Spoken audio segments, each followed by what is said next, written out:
If you've ever had this feeling that something was terribly wrong with the world that we live in, but you couldn't figure out just what it was, then you've come to the right place.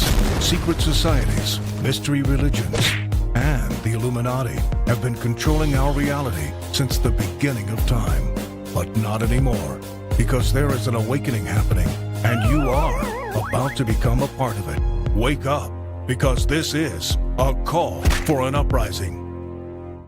This is a call for an uprising. Welcome to today's show. I wanted to cover this again because Elon Musk did an interview where he talked about, well, things you're going to find pretty interesting, and we're going to play a game of connect the dots.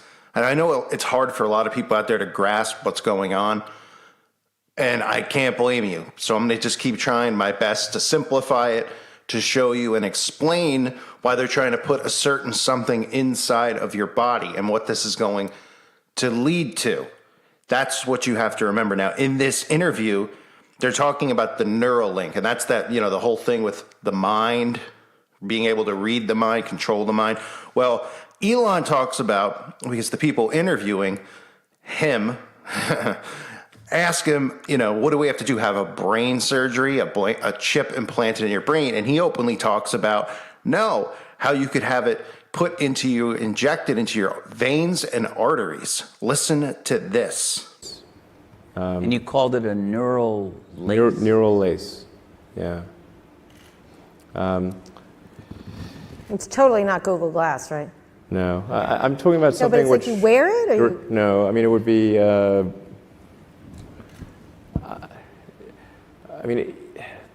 are a few ways to approach this, but some sort of interface directly with your cortical neurons particularly. But doesn't that imply surgical insertion? Not necessarily. You could go through the veins and arteries because that provides a complete roadway to all of your neurons. And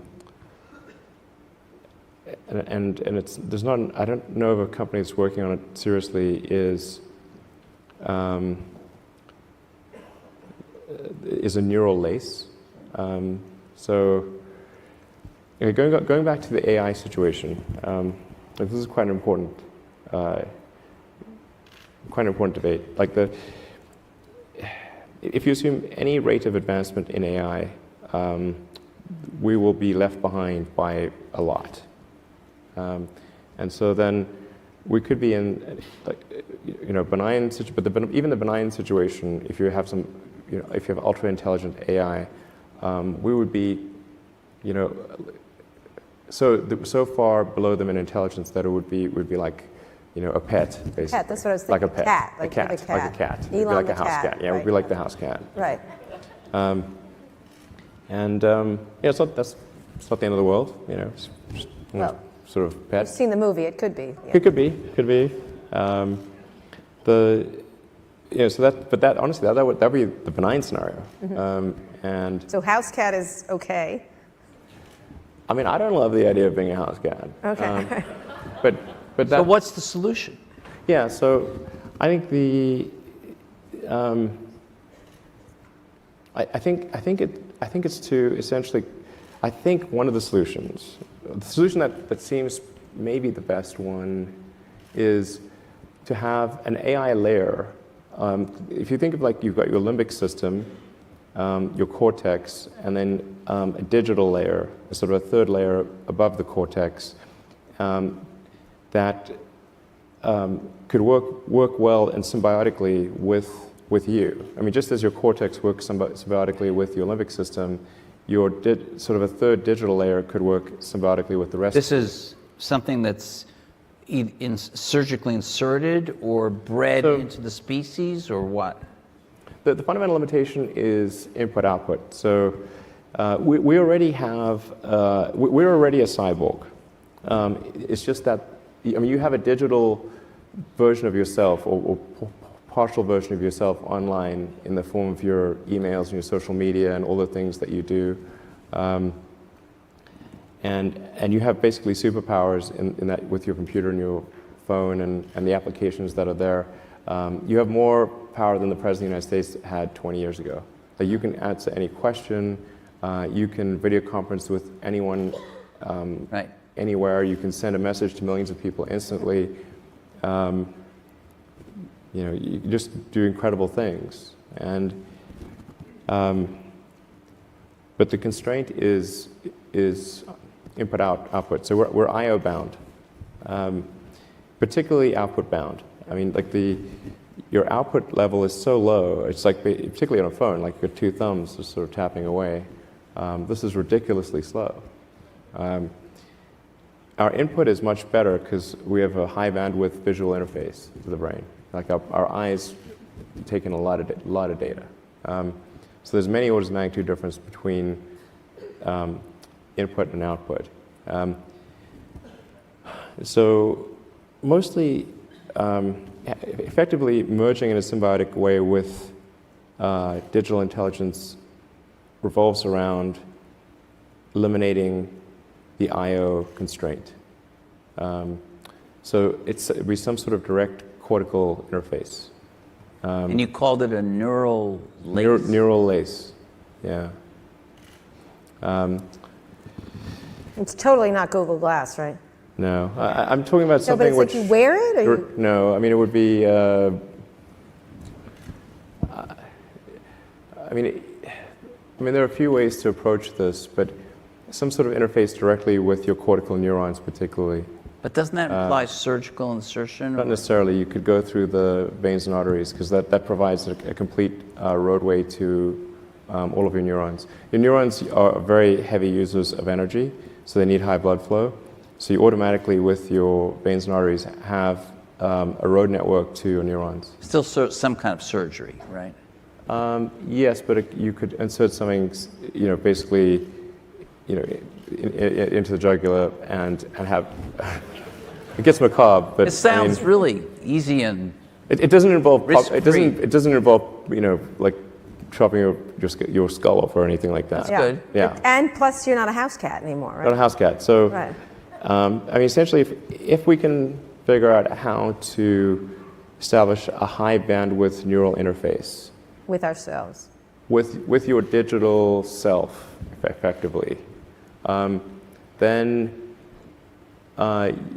you're no longer a house cat. All right. On And- that note, Well, just one closing thing. I mean, I think that's probably the benign outcome. That's probably the best outcome, I think. Are you interested in exploring this possibility that you have just laid? So somebody's got to do it. I'm not saying that I will, but somebody's got to do it. I mean, so somebody should do it. And I mean, if somebody doesn't do it, then I think I should probably do it. But And the goal of this is to prevent there being an external AI, particularly one controlled by a small group of people that could be so much more powerful and intelligent than we are that the house cat it would be godlike in its situation capability. occurs. Yeah. Well, this has been really cheerful. Thank you. Yeah. So you see, and you even hear him talking about the dangers of artificial intelligence and how we're almost going to be like cats, right? We're going to be like pets to these things. I mean, how people don't understand what they're trying to do with artificial intelligence and how this has to do with these demons that they're bringing over.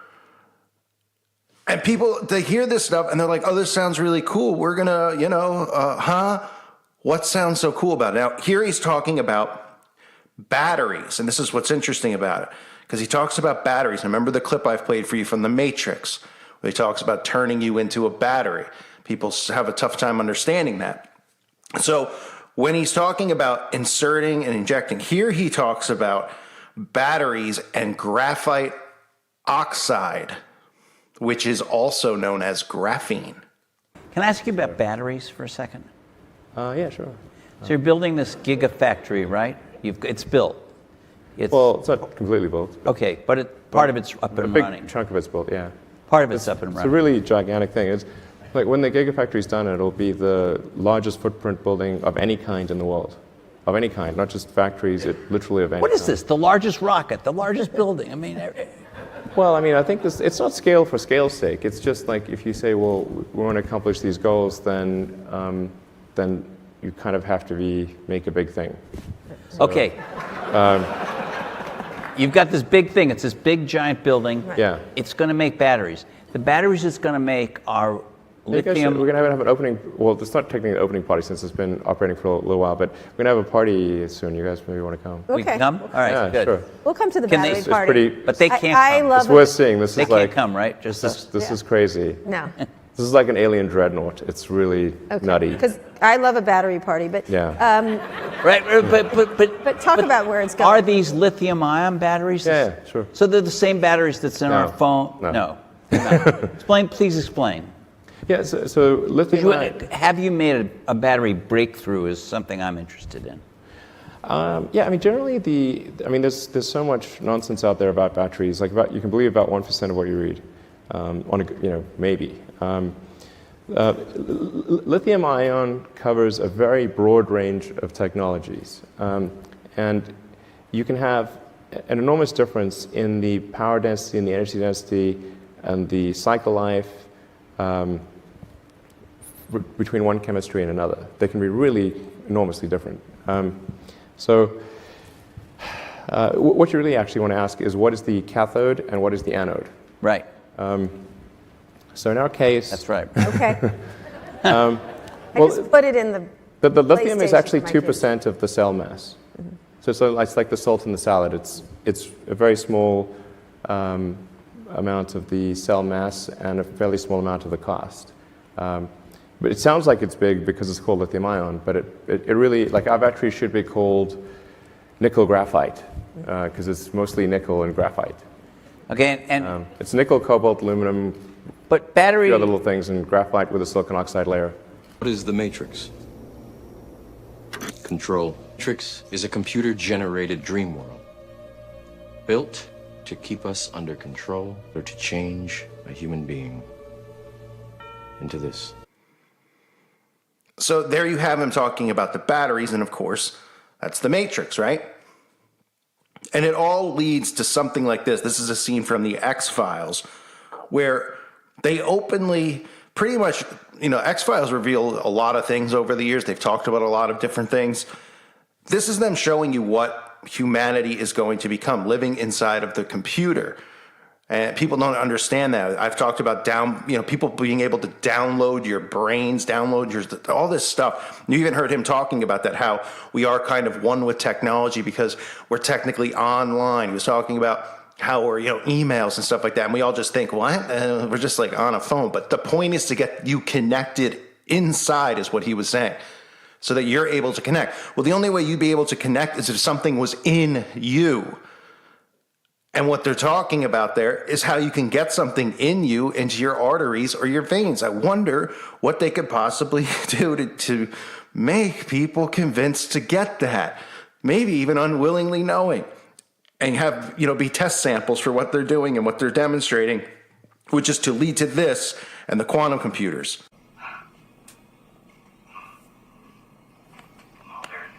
It's like I designed heaven. I eat hot dogs and donuts all day long. No one here ever dies of cancer or Alzheimer's. And the Ramones are here, and they don't fight. And every night they get on stage and they play California Sun, and I circle the mosh pit like they do on the West Coast.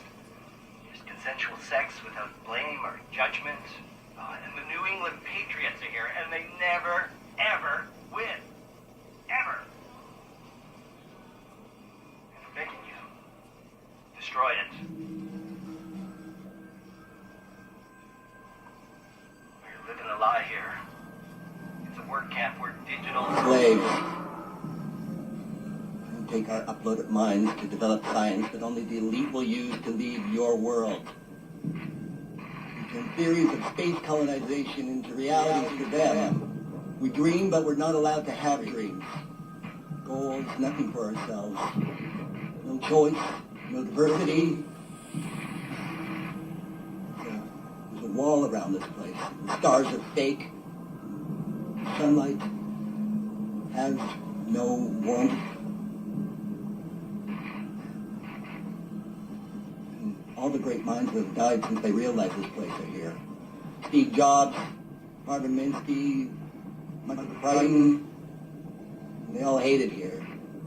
They don't even know who they are. What we were in that life is completely opposite from what we are here. Go to the Long Lines building. Titan Point. Please, for all of us, shut this down. So I understand that people are like completely confused when they think of, a potion, so to speak. They think about medicine, right? Or they think about, something, like NyQuil or whatever, right? You don't think too far out, like, oh, it could be something that could do something to you, like putting in, like that guy was talking about a brain implant, but he was openly telling you how you wouldn't have to do it that way, how you could do it through putting it in directly into your body. And then he said it's like a runway, like it's all connected. You see where I'm going with this? This is what people need to understand. And that scene from the X-Files is frightening. But that's the reality of it. And many of these people, like the Bible says, are going to be seeking death and not able to find it because they're not going to be the same anymore. They're going to be changed. They're going to change their structure, which is going to make them part human, part machine, as insane as it sounds. That's why it's important to start learning and understanding this stuff. These guys sit here and they openly talk about it. And the only reaction people give is, oh, it's interesting. Oh, cool. We're going to go to Mars. Oh, cool. Yeah, they're talking about interdimensional travel, not flying up into space on a ship like in Star Wars. They're talking about traveling to different dimensions and bringing things over and portals and things like that. That's what they're prepping people for. That's what all this is about, the demonic / alien invasion and all these things, along with this type of technology that has to be put into humans so that humans can coexist, so to speak, and be hosts for these things. So yeah, it all sounds insane and it sounds like a science fiction movie, and I get it. If you're listening and you're just going, huh? I know, right? I know. The fact that these people try to play God, and this is what this is what it's come to, is insane. It's insane. Most people don't believe it, but when it's presented to them the way that they're going to present it, people will be on board for it. That's why all this deception is needed. Otherwise, people will be like, whoa, no thank you, right? Alien versus demon. People hear demon and demonic possession, they're going to be like, no thank you. Plus, it'll lead more people to God because they realize that that is indeed real, that demonic possession and those things are real. But instead, do the whole alien thing. Ooh, and they could be cool. We could hang out. They could be special. You have Demi Lovato talking about how aliens is an offensive word and they're extraterrestrials and they could be great people and intellectual and da-da-da-da-da. They've been living amongst us all this time. Yeah, they have been through demonic possession. But the key to this video and what I wanted to show you is, one, obviously him talking about being able to, the Neuralink being able to be something that can be put into you. And I don't know how they could possibly get people to do that, because you think people would line up and say, sure, I'll have this brain chip implant, cut my head open. Of course not. But this way is a different way to do it. And that's why they need to keep putting it in, so it can keep manipulating DNA strands. That's what people need to understand. Then, of course, talking about the batteries and the graphite oxide and the battery, right? Turning people into batteries, so to speak, living inside of this new augmented reality. Cuckoo stuff? I mean, I wouldn't blame a person who is not awake to any of this and then hearing this and just dismisses it. But they're telling us right to our faces. This is what they're saying. He's not talking about a fancy Tesla car. Oh, it's going to, instead of going 300 miles plugged in, it can go 500. They're talking about, even the World Economic Forum, they're talking about technology inside of humans. That's what they're doing. Right now, it's happening because of a specific something. So be aware of these things. I hope this video helped in some way. A reminder to check out the website at callforuprising.com. It's $2.99 a month. Check it out if you haven't. It's important that people get over there, share information, so we'd all keep learning and growing and figuring out what they are doing. It's a crazy time to be alive. It really is. Thanks for being here, everybody. God bless you and your families.